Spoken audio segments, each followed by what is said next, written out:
شب عاشور خیام حسینی میں جب اپنے اصحاب سے خطاب فرمایا ہے تو اس وقت حضرت امام حسین علیہ السلام نے ایک جملہ بولا ہے، اور یہ خطبہ ہے شب عاشور امام حسین کا اپنے اصحاب سے گفتگو کرتے ہوئے، جب اپنے اصحاب سے مکمل خطاب کر چکے اور ان کی گردنوں سے حق بیعت کو اٹھا چکے اور انہوں نے جانے سے انکار کر دیا، تو امام حسین علیہ السلام نے ایک دعائیہ جملہ کہا۔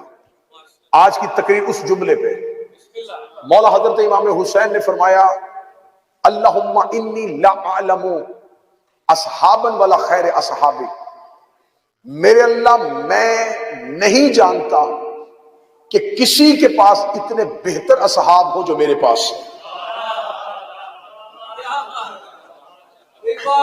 مولا حسین نے فرمایا، میرے اللہ میں نہیں جانتا، جیسے اصحاب مجھے ملے ویسے نہ میرے نانا کو ملے اور نہ ہی میرے بابا کو ملے۔ یہ جملہ کسی ذاکر یا شاعر نے محبت میں نہیں پڑھا، یہ حسین علیہ السلام نے عین امامت میں پڑھا ہے۔ یہ جملہ کلام امام ہے، گفتگو حسین ہے، یا میں آسان کروں یہ نہج البلاغہ کے بیٹے کا فرمان،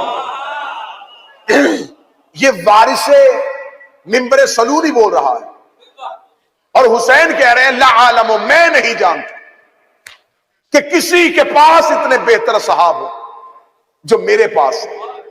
اب اس جملے پہ آج کی پوری گفتگو، پہلا لفظ ہے کہ حسین نے کہا لا، میں نہیں جانتا۔ یہ حسین جو لا کہے یہ عام لا نہیں، ہم کلمے میں کہتے ہیں لا الہ الا اللہ، نہیں ہے کوئی سوائے اللہ کے، کوئی معبود نہیں ہے سوائے اللہ کے۔ اور یہ علماء کہتے ہیں یہ جو لا ہے یہ نفی جنس ہے، یہ صرف ایک زمانے کے لیے نہیں ہوتی، یہ نہیں تین کا انکار کرتی ہے، ماضی کا، حال کا اور مستقبل کا۔ یہ ایک زمانے کی نہیں ہے، یہ جو لا کلمے میں استعمال ہوتی ہے یہ نفی ہے جنس کی، کہ لا ماضی میں بھی کوئی معبود نہیں تھا،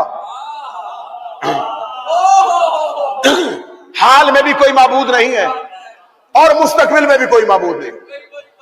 یہ نہیں ہے کہ اگر ہم اس زمانے میں لا کہیں تو یہ صرف اس زمانے کے لیے، یہ ہماری لا اس بات کا اقرار ہے کہ پہلے بھی کوئی اللہ نہیں تھا، اب بھی کوئی نہیں ہے، اس کے بعد بھی کوئی اللہ کے سوا کوئی معبود نہیں ہوگا۔ تو یہ لا جو ہے یہ ہر زمانے کے لیے پائی جاتی ہے۔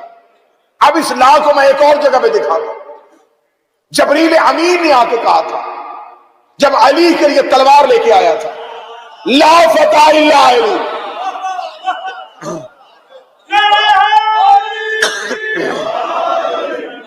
فتح بمانے مرد، ایسا کوئی فاتح مرد نہ تھا، نہ ہے، نہ ہوگا۔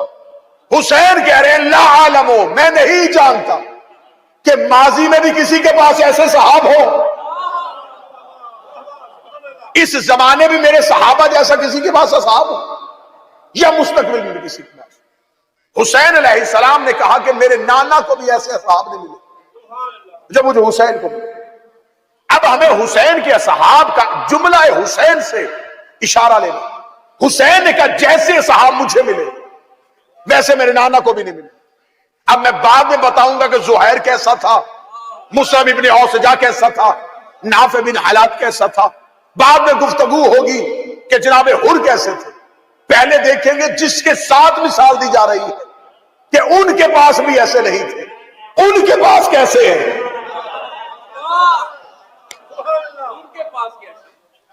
اب پہلے دیکھیں گے رسول کے پاس اصحاب کیسے۔ رسول کے صحاب میں ایک سلمان بھی ہے، شاہ جی نے کہا ایمان کے کل ہے ہی 10 درجے، آخری درجے میں فائز ہے نبی کا سلمان، اور حسین کہہ رہے ہیں کہ میرے صحاب میں سے ایسے ہیں جو نبی کے پاس بھی نہیں ہیں۔ اس کا مطلب ہے کہ رسول کے صحاب میں سلمان، ابو ذر، مقداد، حذیفہ، عمار، حسین کے اصحاب دیکھنے سے پہلے جن کے ساتھ حسین موازنہ کروا رہے ہیں پہلے ان کو دیکھنا ہوگا۔ اچھا اگلا لفظ سنیے گا، حسین نے یہ بھی نہیں کہا کہ میرا حبیب سلیمان سے افضل ہے، فرمایا میرے اصحاب جو بھی ہیں۔ حسین علیہ السلام اگر ایک ایک کا تقابل کرتے تو ہمیں دیکھنا پڑ جاتا تھا کہ حبیب کے پاس کوئی صفت ایسی ہوگی جو سلمان میں نہیں ہے، سعید کے پاس ایسی صفت ہوگی جو حذیفہ میں نہیں ہے۔ حسین نے بلا شرکت، حسین کا میرے صحاب، اب حسین کے صحاب میں سے ایک حر بھی ہے،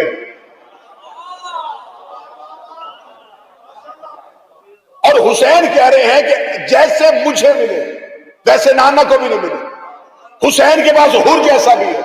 اب اگلی صدر میں دیکھو کتنے بیدار ہیں۔ حر کی حسینی عمر لمحوں میں ہے، مجھے حر کی مکمل زندگی میں بات ہی نہیں کرنی، کیونکہ میں اسے زندگی سمجھتا نہیں جو حسین کے بغیر تھے۔ حر کی وہ حیات کیا حیات جس میں حسین نہیں تھا۔ حر علیہ السلام کی حسینی عمر منٹوں میں ہے۔ آپ بیدار رہیں گے تو میں اگلا جملہ روک کے بیٹھا۔ حر کی حسینی عمر لمحوں میں ہے، اور جس کے ساتھ تقابل کیا جا رہا ہے وہ سلمان 600 سال کا ہے۔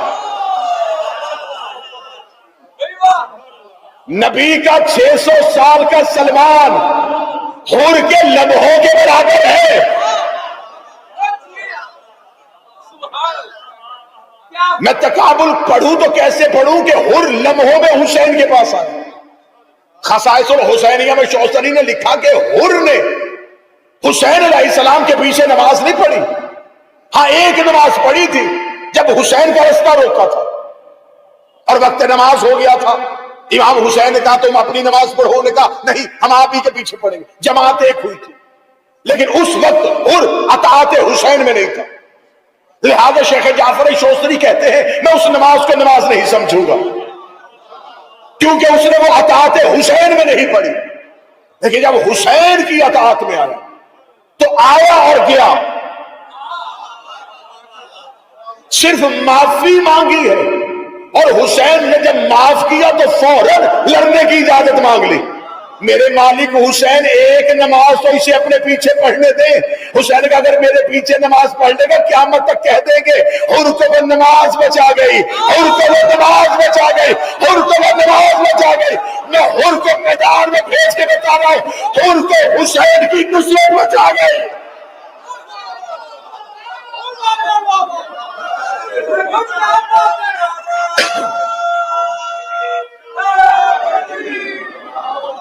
فوراً میدان میں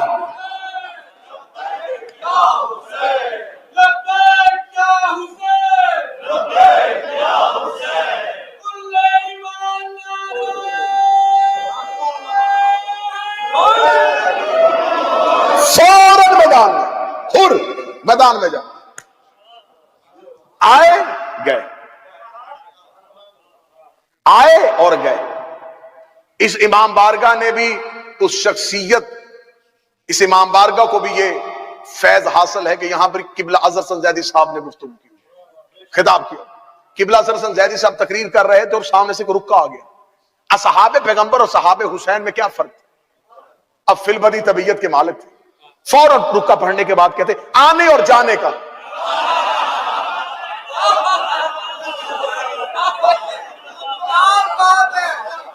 آنے اور جانے کا، وہاں بلا رہے تھے اور آ نہیں رہے تھے، یہاں بھیج رہے تھے اور جا نہیں رہے تھے۔ حر آئے،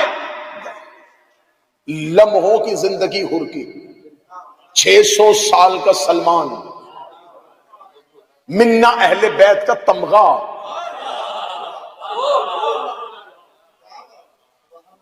رشتے سے پکارا جا رہا ہے اہل بیت کی حویلی میں سلمان کو، لمحوں کا مہمان 600 سال کے سلمان سے افضل ہو گیا۔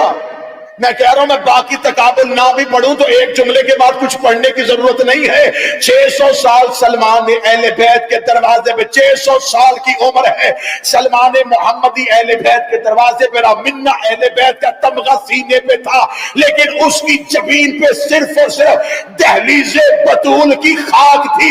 اس نے دروازہ بطول پہ سجدہ کر کے بطول کے دروازے کی خاک کو پیشانی پہ سجایا تھا۔ اور لمحوں کے لیے آیا اور زہرا کا رومال سجا کے گیا۔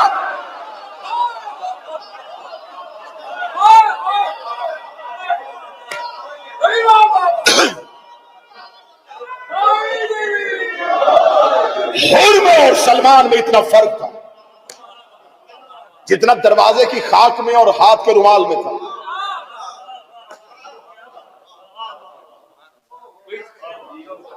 حسین کہہ رہے ہیں کہ میرے پاس ایسے صاحب جو نانا کے پاس بھی نہیں۔ کہاں سے جا کے دنیا حسین کے اصحاب کی قدر پڑھے گی؟ میں نے لفظ کہا تھا کہ خدا قرآن میں کہہ رہا ہے کہ اصحاب الجنت بھی ہیں اور اصحاب النار بھی ہیں۔ اصحاب الجنہ اور ہیں، اصحاب النار اور ہیں۔ نبی کے صحاب میں درجے ہیں اور سب سے افضل ترین درجہ جو ہے وہ صحاب بدر کا ہے۔ آج بھی اہل سنت کے ہاں مرتبوں کے اعتبار سے جب صحابہ کی کیٹیگری بناتے تو کہتے سب سے اول بدری صحابہ۔ بدری صحابہ کی افضلیت کیا ہے؟ وہ کہتے افضلیت یہ ہے انہوں نے اس دور میں رسول کا ساتھ دیا جب اسلام ابھی پھیل رہا تھا، اور یہ بدر کی جنگ میں تب شریک ہوئے جب 1000 کے سامنے گئے تھے۔ تو اس کا مطلب ان کی افضلیت یہ ہے، یہ قلت ہو کے کثرت سے لڑتے رہے، تھوڑے ہو کے زیادہ سے لڑتے رہے۔ تو اگر آپ نے صحابہ کے درجے بنائے اور ان صحابہ کو افضل بنایا جو تھوڑے ہو کے زیادہ سے لڑتے رہے، جو 313 ہو کے 1000 سے لڑے وہ افضل ہو گئے، اور جو 72 ہو کے 9 لاکھ سے لڑے۔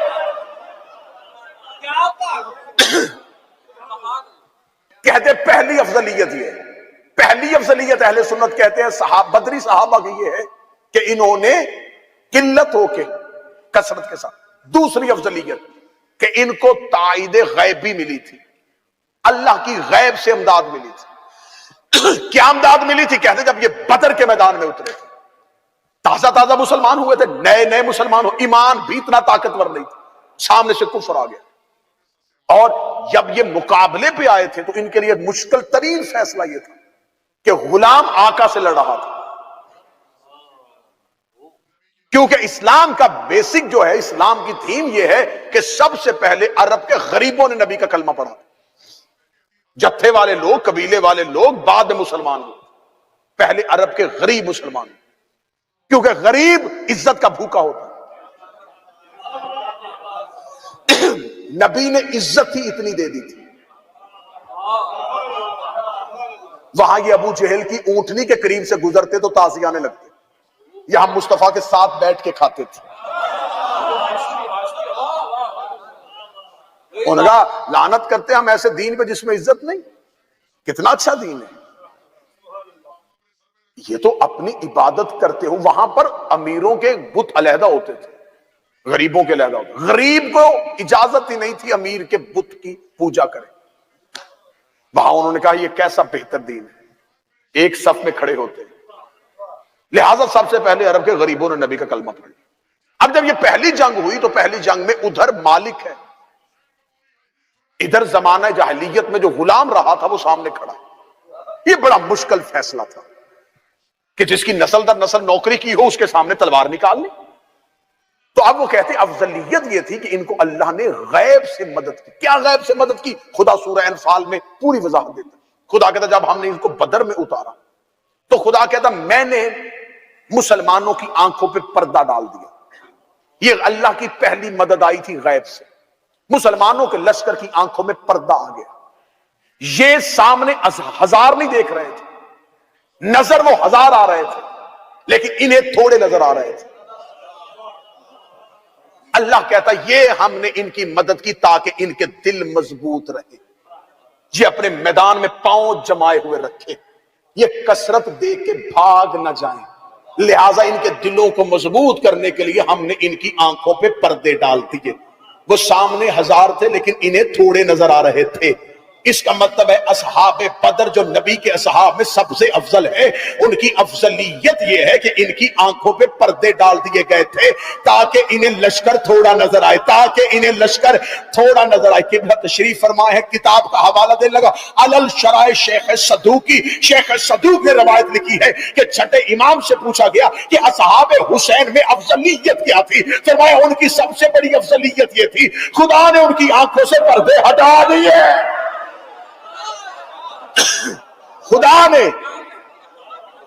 ان کی آنکھوں سے حجابات ہٹا دیے. امام کی حدیث پڑھنے والا امام کہنے صرف ان کی آنکھوں سے حجابات نہیں ہٹائے، آسمان سے بھی ہٹا دیے. یہ جرت کے ساتھ اس لیے لڑ رہے تھے، یہ یہاں بیٹھ کے اپنا اصل مقام دیکھ رہے تھے.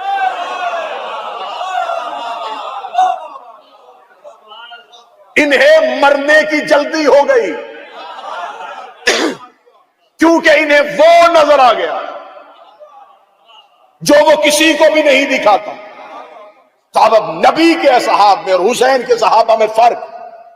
قرآن کہتا ہے ان کی آنکھوں میں پردے ڈالے گئے، معصوم کہتے ہیں ان کی آنکھوں سے پردے ہٹائے گئے. دوسرا فرق، بدر میں فرشتے ان کی امداد کو آئے. بدر میں مسلمانوں کے لشکر کی امداد کے لیے خدا کہتا ہے میں نے ملائکہ کو زمین پہ اتارا، میں نے فرشتوں کے ذریعے ان کی مدد کی. کہاں جا کے دنیا مصطفیٰ کے اصحاب کی اور حسین کے صحاب میں فرق تلاش کرے. یہ بدر کے صحابی نبی کے صحابہ میں سے افضل ترین. فرشتوں نے مدد کی تو جنگ جیتے، فرشتے مدد کے لیے آئے تو لشکر لے کے اترے. حسین کے لیے 4000 کا لشکر لے کے منصور فرشتہ آیا تھا، حسین نے واپس بھیج دیا، فرشتوں کی مدد لینے سے انکار کر دیا. تو فرق سامنے آ گیا. جو فرشتوں کا احسان لے وہ بدر کے صحابی، جو فرشتوں پہ احسان کرے وہ حسین کے صحابی.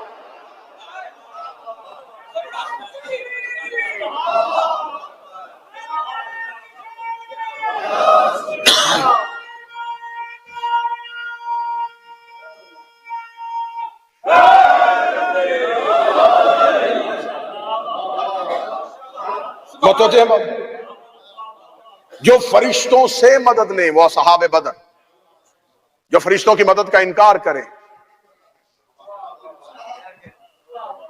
وہ ہیں اصحاب حسین.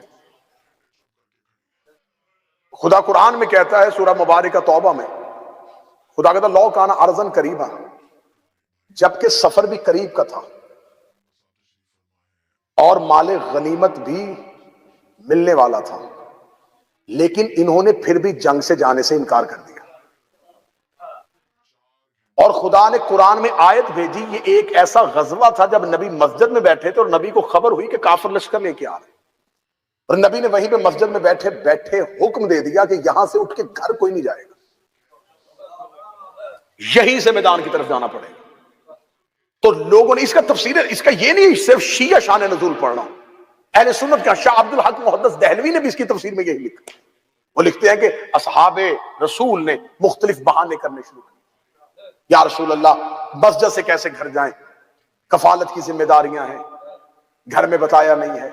خدا قرآن میں کہتا میں نے فوراً آیت بھیج دی کہ سفر بھی قریب ہے، مال غنیمت بھی ملے گا. یہ پھر بھی بہانے کر رہے ہیں. آگے خدا نے قرآن کی آیت کہ ان سے کہے کہ یہ اپنے آپ کو ہلاکت میں نہ ڈالیں.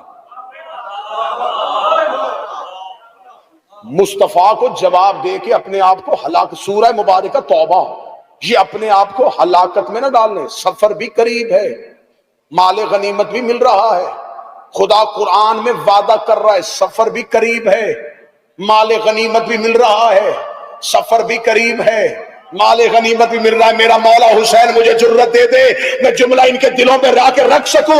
خدا قرآن میں کہہ رہا ہے میرا محمد انہیں کہہ دے سفر بھی قریب ہے، مال غنیمت بھی ملے گا، لیکن وہ جانے کے لیے تیار نہیں ہے. اور حسین اپنے صحاب سے کہہ رہے ہیں سفر بھی دور ہے، مال غنیمت بھی نہیں ملے گا.